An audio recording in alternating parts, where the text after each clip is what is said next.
What's going on, everyone? Juicebags here, and welcome back to some Fortnite. I've gotten quite a few requests for some build guides, and I wanted to put together a little guide on modular kill boxes. Now, by modular, I mean a kill box that can be used on every map, one that can be moved to fit your individual terrain needs, and one that's easy to add onto or duplicate if that's what you need. Now, first off, let's take a look at just basic objective protection. We've essentially got three types of objectives in all the missions in Fortnite. We've got the regular 1x1 objective, which is like the Cat 1s or the Retrieve the Datas.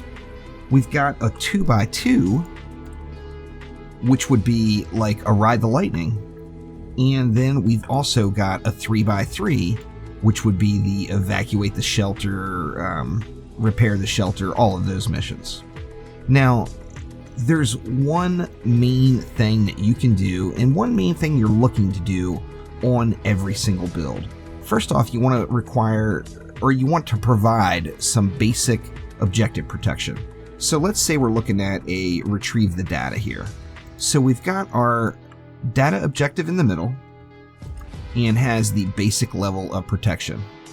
Now, in addition to this protection, we want to add on Smasher protection. We do know that smashers will charge and go right through any flat surface. So if we provide a non-flat surface, we're taking that ability away from the smashers. So in this situation, we can add a ramp or a stair just right against every flat wall. Now, every smasher that comes up to it is not going to have a flat wall as the immediate target, and they won't charge. Now, there's another thing that we're looking for as far as just basic level protection, and that is having a spot to hide. We all have been blasted. Oh, we have been blasted. So having a space where you can take advantage of blaster, lobber, or pitcher line of sight is always a good thing.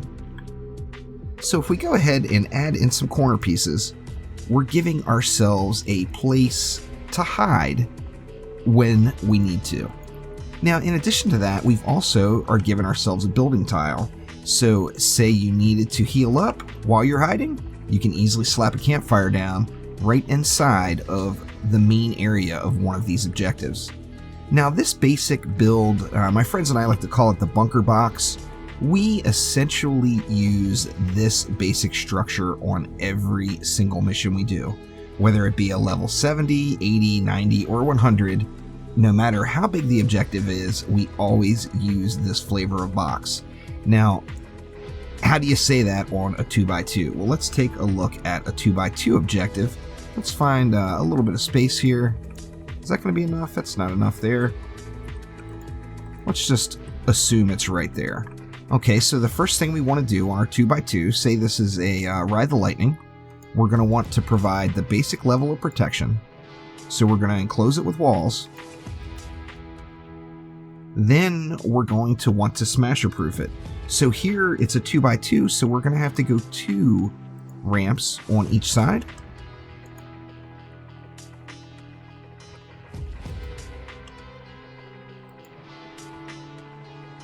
And now we have our basic level of smasher protection. Smashers will no longer charge. And then we want to find our spot to hide. So we're going to just go ahead and add in those corner pieces. Now, the main difference here is we now have 2 sets of ramps instead of just 1. That is it. Now, if we go ahead and move along and look at a 3x3 objective, let's see if we can find some spots, a space for it. Right about here sounds good. Say this is our objective. This is a repair the shelter objective. First things first, let's get its basic level of protection in. So we've got a wall. Just an outer exterior wall going around the entire objective. Now, once again, let's go ahead and smasher proof it. So we just throw in those ramps.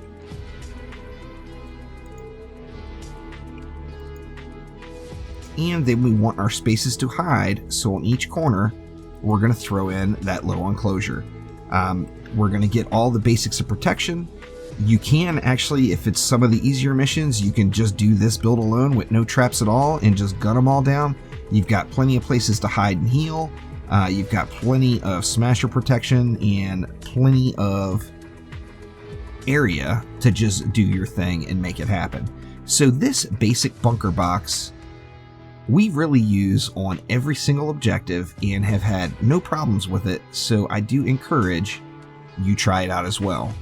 Now with this basic bunker box, of course you can add in additional, say you wanted to add a little bit more meat to it. Well, now we got a floor launcher there, so everything that comes up to this area is going to get knocked back. Now say we wanted to take that even one step further. Well, we can put a trap here and a trap here, and then the mobs that come through are going to constantly get knocked back into the traps.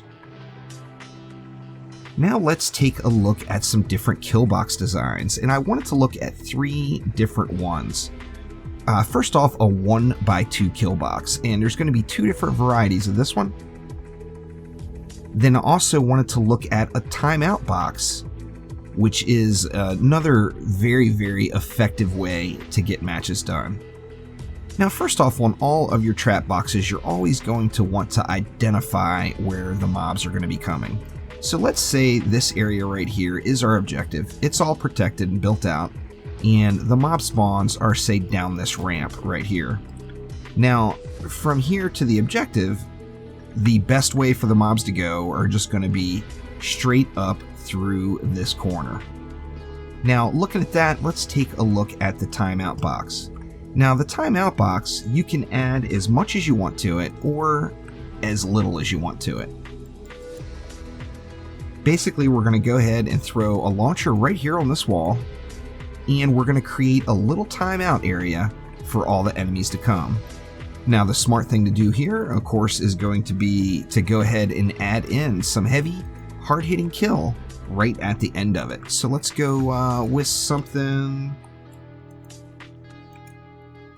You know, we can go ahead and completely deck it out and go with something like this, and that's going to be an extremely effective timeout box. We can even take it one step further and go with some spikes. So the mobs are going to get slowed right here. The launcher is going to push them into the timeout box, and then all of these heavy hitter traps are going to go off, nuking the pack. Now, as I mentioned, you can duplicate these. So in this particular situation, another way to go could be to just go ahead and add one more layer. And we've effectively done the exact same thing, but we've created a double timeout area. Now, depending on what your needs for on your particular map and how much room you have, I will tell you that a 3x2 timeout area where it's 3 layers deep and then the 2 wide will without a doubt stop any group of mobs anywhere in the game. None of the mobs are going to be able to handle 3 different levels of crowd control and going into a kill box. Now remember, with the timeout box, you always want your opening following the natural path of enemies as best you can.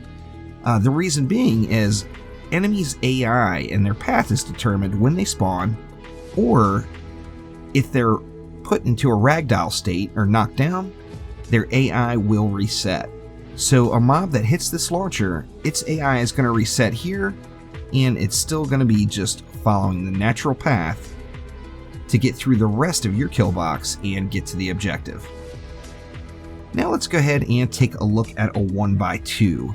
Now in this situation, we don't have the space to go 2 tiles next to each other. So instead we've got 1 tile where the mobs are flowing in. So let's say we have something, actually we're gonna have to get rid of this.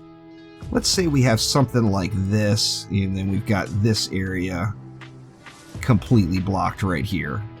Well, this is gonna give us a nice little 1x2 area where mobs come in. Here we're going to go ahead and put our launcher at the back of the 1x2, and essentially we're doing the same thing as the timeout box. However, we are forcing the mobs to go back into our traps, and in this situation you would go something like this. We would have the CC here, maybe something like that, a hard-hitting trap that stuns right here, and then maybe some wall dynamos, and it's going to force the mobs to hit this section over and over again. Now when the mobs come in, I believe in this situation they would naturally path through here.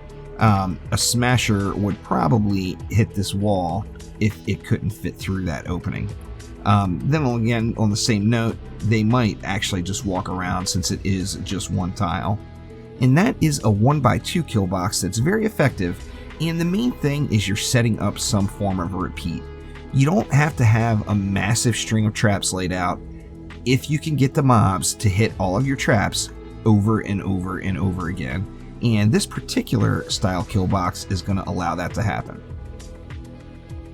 Now let's take a look at another 1x2 where instead of having the 2 tiles deep that you can spend, you have 2 tiles wide. So let's take a look at it right here, and let's say we've got these 2 tiles. We'll call that amplifier our objective, and let's say the mobs are coming from up here.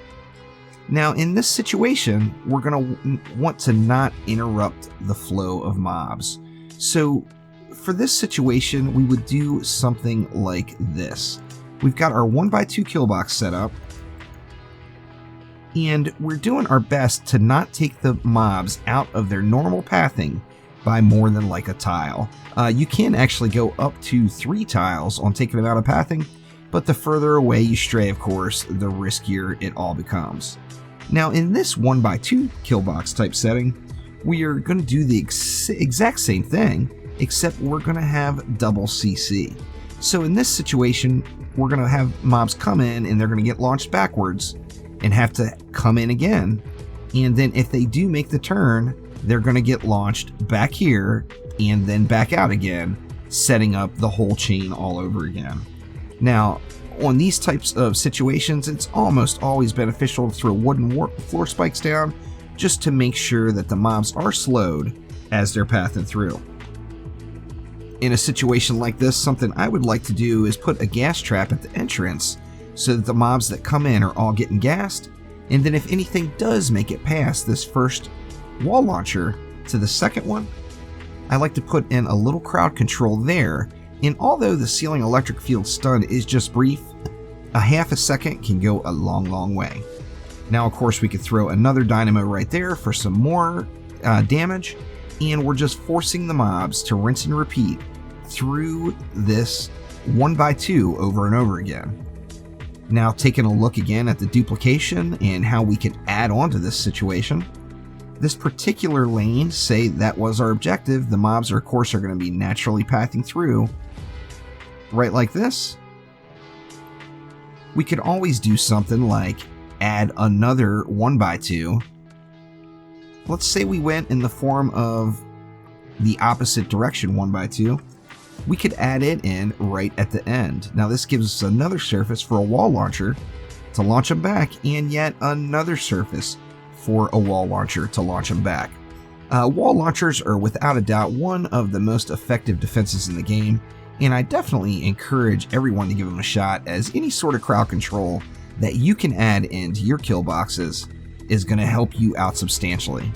Now on that same note, forcing a trap to hit forcing mobs to go through your traps twice is just doubling the effectiveness of them right out of the gates. So hopefully this helps people understand some basic kill boxes and how they work. Here is a couple of demonstrations. I've got a double timeout box and a 1x2 both set up on this Deliver the Bomb, and both worked just fantastic. So thank you once again. Let me know in the comments below if there's any particular guides that you would like to see in Fortnite, and I would love to go ahead and make it happen. So thank you, and I will see you next time. Take it easy.